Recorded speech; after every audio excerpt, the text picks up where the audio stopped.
everybody. I'm Gabrielle Stacey. I am Assistant Director for Special Educational Needs and Disabilities and Vulnerable Learners here in Worcestershire Children First.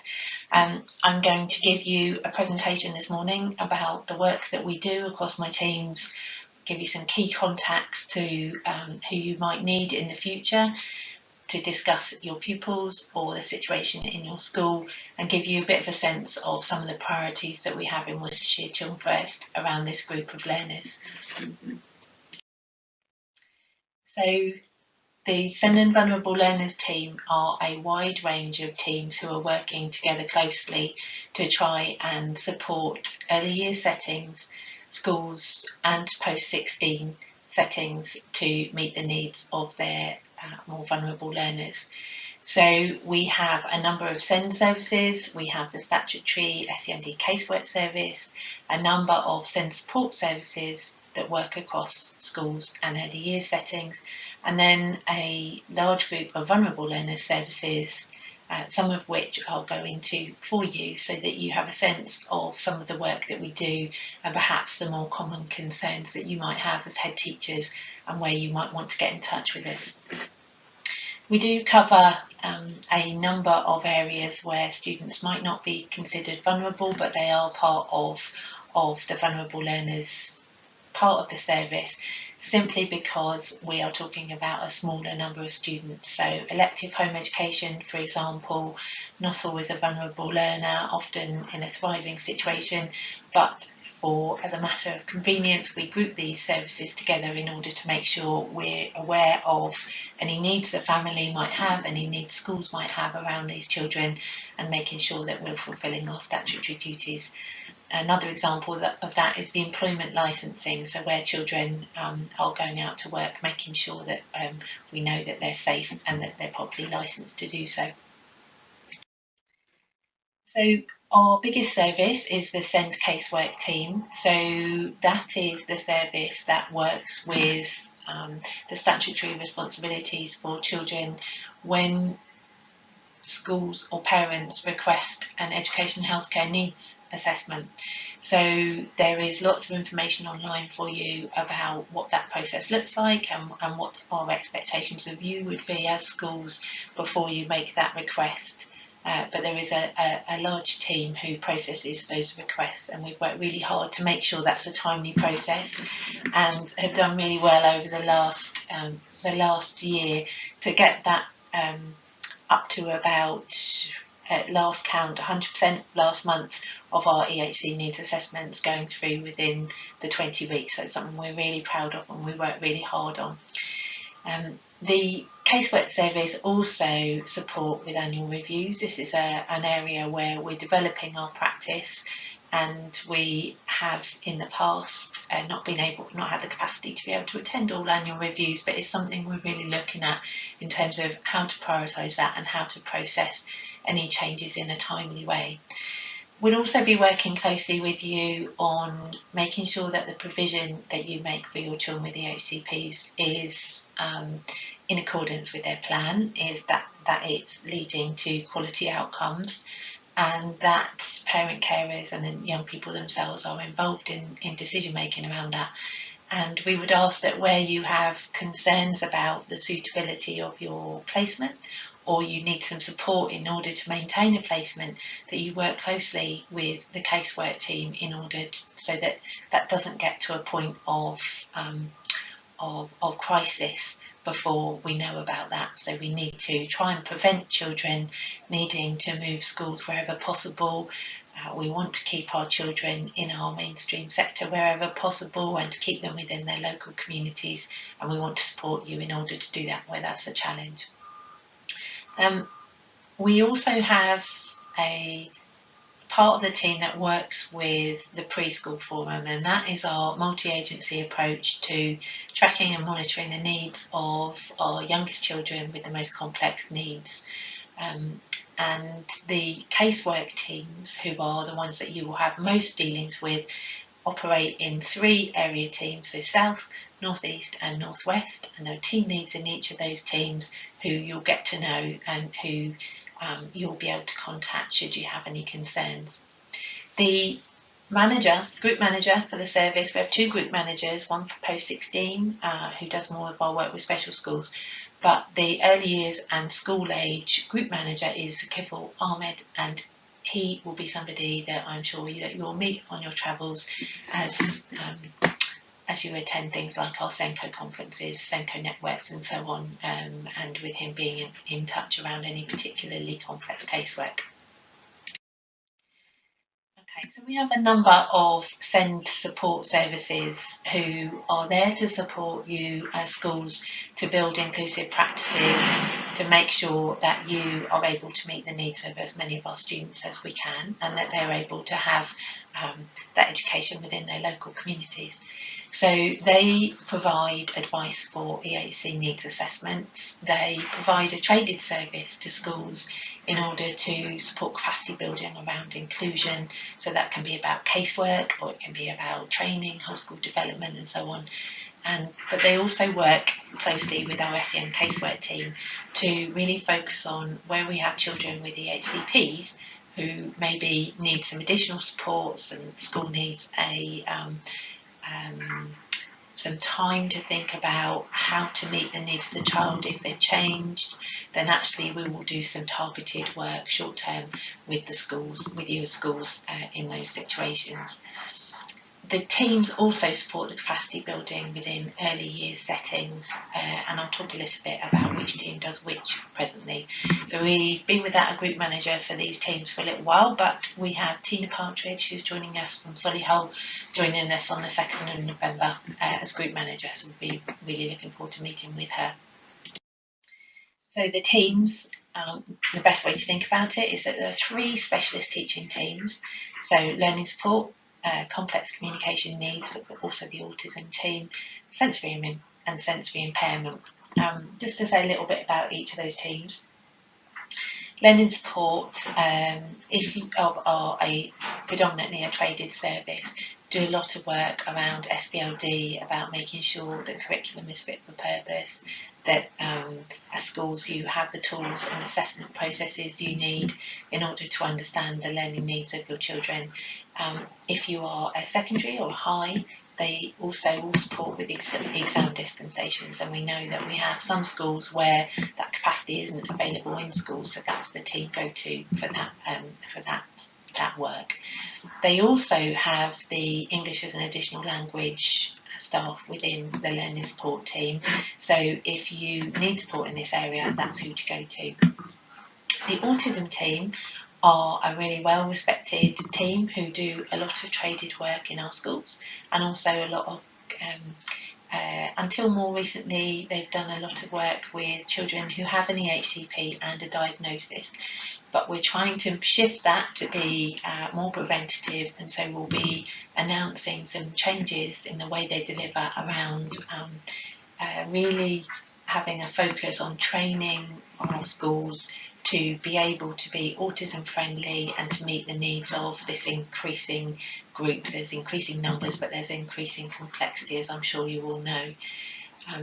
They also are involved in what we call the umbrella pathway assessment, so that's where there's a query about whether a child has a neurodevelopmental condition such as autism, so they may well come into your schools under that guise. The sensory impairment team, we're lucky enough to have one of the top performing teams in the country. They cover hearing impairment, visual impairment and multisensory impairment, and for the last 3 or 4 years that team have been for outcomes in the top 3 within the country, so really fantastic resource for us of our specialist teaching teams, probably most hands-on with the children, do a lot of work with our visually impaired children around things like Braille, touch typing and so on, but also mobility around the community, and work closely with the families when the children are very young as well. So often you will find that when a child joins your school with a sensory impairment, they'll be well known to the team and they will know the children very well. Our educational psychology team are a small team that we're trying to grow in terms of the number of permanent staff that we have available. They do a lot of EHC needs assessment work, but also offer a traded offer to schools, which is really well received. They are doing a lot of work at present around supporting emotional health and wellbeing, and the grant that we've had from the DFE for the Wellbeing for Education return training will be delivered by the EP service in the coming months, so that's something to look out for. And what we're intending is that that would be some online training followed by small hubs of schools working together to talk about implementation and any issues that they found with supporting the children to return. The EPs also offer a critical incident service and support for schools that buy into that SLA with the council. So that's something to be aware of and find out more about if you haven't already. Finally, the early years inclusion team work with the youngest students, as you can imagine. They are a team that work with early years settings and an area SENCO role, but also an advisory role to ensure that students' needs are being met. If you are a school with a nursery on site, it's really worth contacting Becky White, who's the lead for the team, to understand more about the offer that they can support you with as a school, but also about some changes that we have at present around children in reception. So a couple of things contextually about the work that we're doing. We had an Ofsted in 2018 of our SEND services within the local area, and that found that improvements were needed. There were 12 key concerns, and we've been working really hard on those that development journey since then, and schools are very much part of the journey that we've been on and that we will continue to be on, and we need your support in understanding the context, understanding what's needed and working together to achieve it.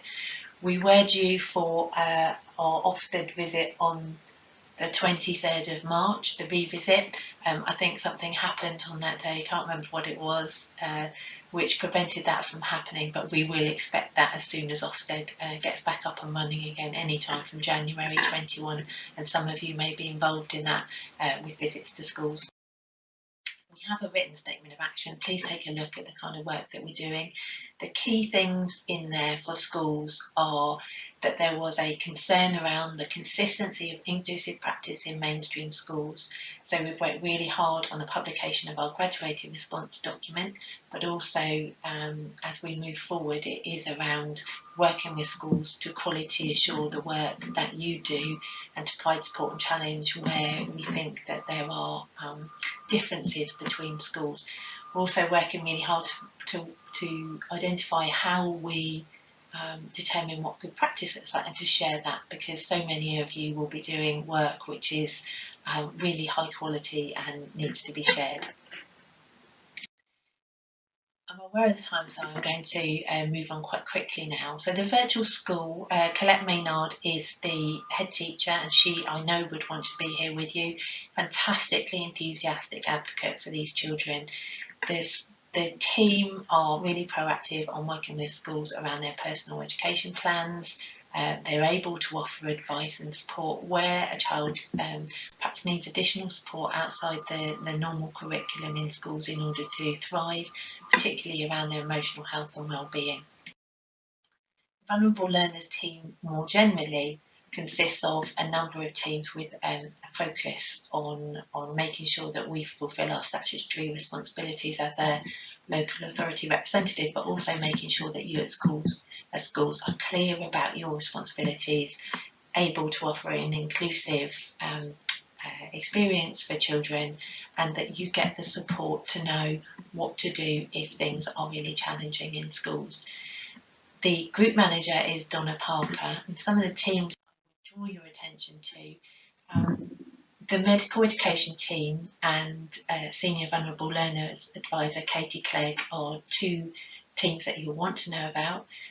If you have children who are unable to attend school because of medical difficulties, including anxiety, then Katie is really good at advising you about what your statutory duties are under those circumstances and what good practice looks like. Our Met team has 3 bases across the county, and they are able to provide in-base support, or at times support within the family home where needed for those children for a short period of time. The model that we aspire to is a reintegration model, where that is a short-term intervention, and that children come back into schools as they are better, or as they learn the skills in order to be able to cope. Couple more. The Education and Welfare Service, very much a traded service in terms of preventative work, so that's something you might want to think about as a school, about whether you need that support or whether you have it in place already. Donna is the person to speak to. And the Exclusions and Fair Access team have a focus particularly on ensuring we meet our 6-day duty around children with who've been permanently excluded. However, we are starting this year to try and focus on fixed term exclusions in order to prevent children needing to come out. Your support in terms of being part of the fair access process and making sure that you're open to providing support for children in need of placement is a really important part of making this system work. So any questions you've got around that, again, please talk to Donna. Finally, just some things that we're working on at present where you'll see some changes, and some of this is overdue and long needed, and there are things that we would recognise where we have particular strengths, but other areas where we really need to change things in order to make the system fit for purpose. We're doing quite a big review of exclusions and alternative provision to make sure that that works for children and that it links with the system and leads to good outcomes. The Met is currently under review. We are giving some recommendations to Cabinet in December about what that service would look like in the future, and also looking at our mainstream autism bases, because we need to strengthen our continuum of provision for those children so that we're not as reliant as we are currently on placement out of county. Okay, I've included some useful links in there for you. Please take a look. Please get in touch with any of us if you have any questions, and we look forward to working with you in the future. Have a good rest of your morning.